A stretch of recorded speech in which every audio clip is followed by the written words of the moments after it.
Sugeng dalu, rahayu dari timur pengawan.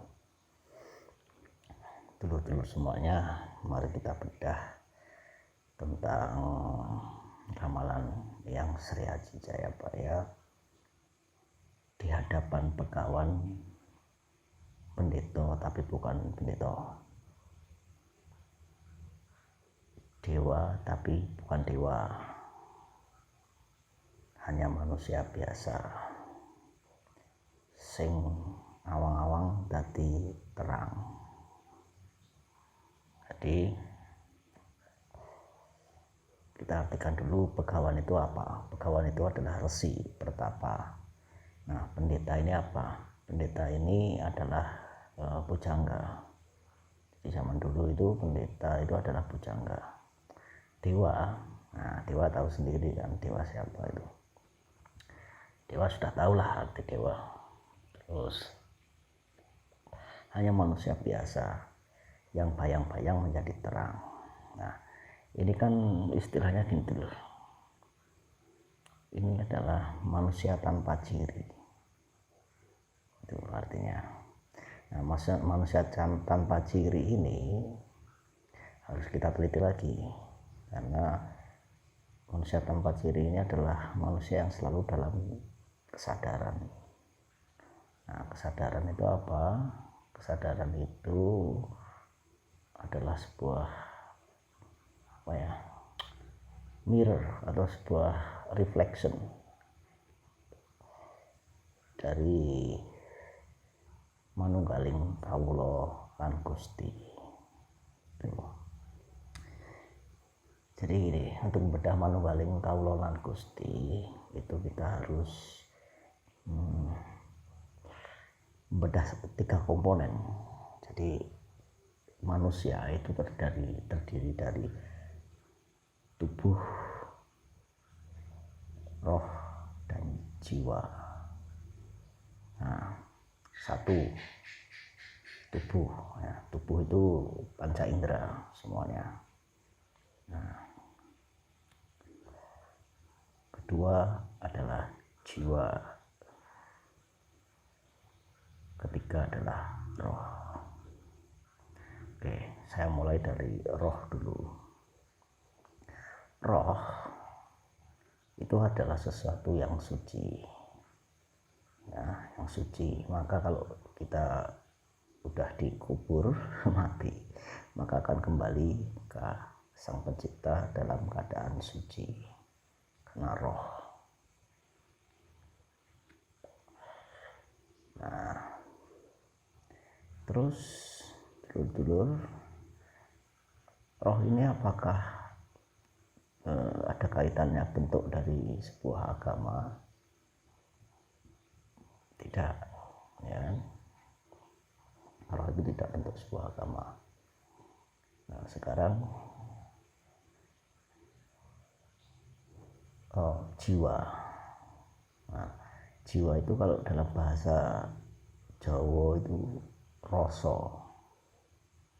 Jiwa ini tidak nampak, sama seperti roh, tidak tampak, tidak kelihatan.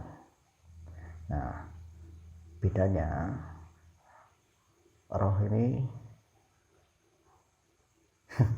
roh ini nanti klenik, ya kan, dibilang klenik nanti kalau masalah roh. Karena gini, roh itu tidak bisa keluar dan masuk. Nah, kalau roh itu bisa keluar dan masuk seenaknya dari tubuh, maka bisa kesurupan. Roh itu tidak bisa keluar dan masuk. Kayak, ini aneh nih, benda ini, jin masuk, ya kan? Setan masuk, rohnya keluar, setannya masuk, ya, setannya keluar, rohnya masuk, rohnya keluar, jinnya masuk. Itu kan aneh. Jadi roh ini suci gitu.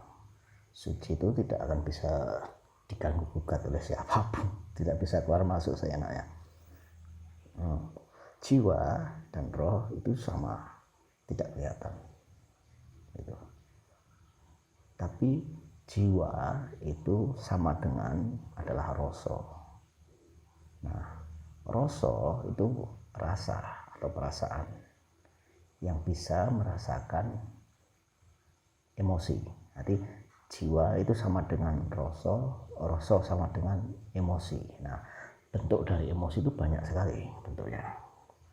Bentuk emosi itu marah, sedih, senang, kecewa.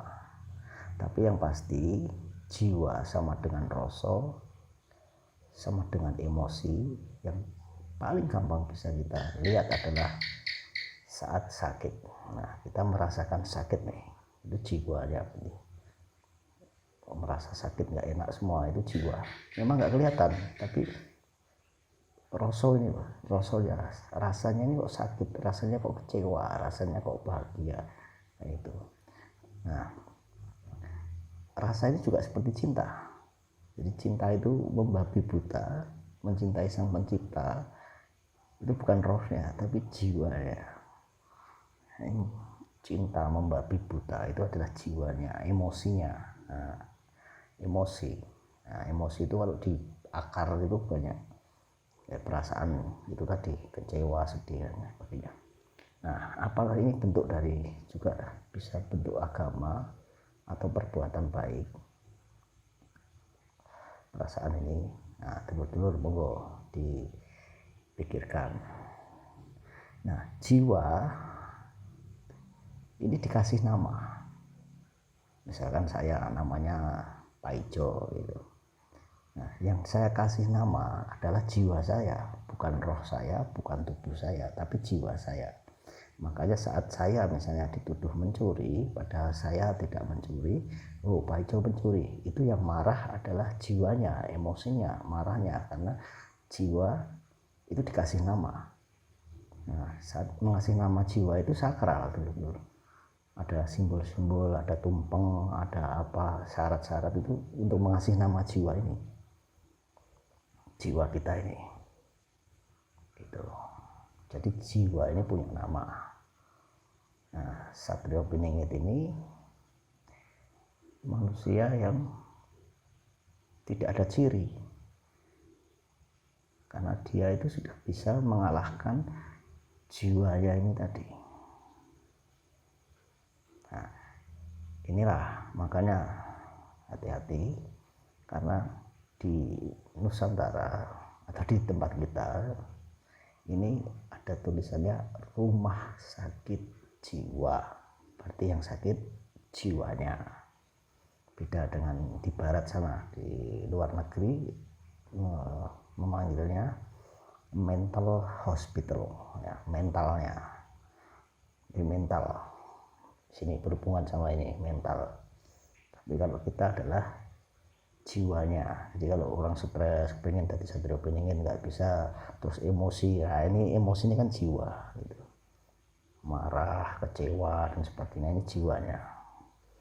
Nah, itulah makanya ada ilmu kejiwaan. Nah, apakah ilmu kejiwaan ini berkaitan dengan agama?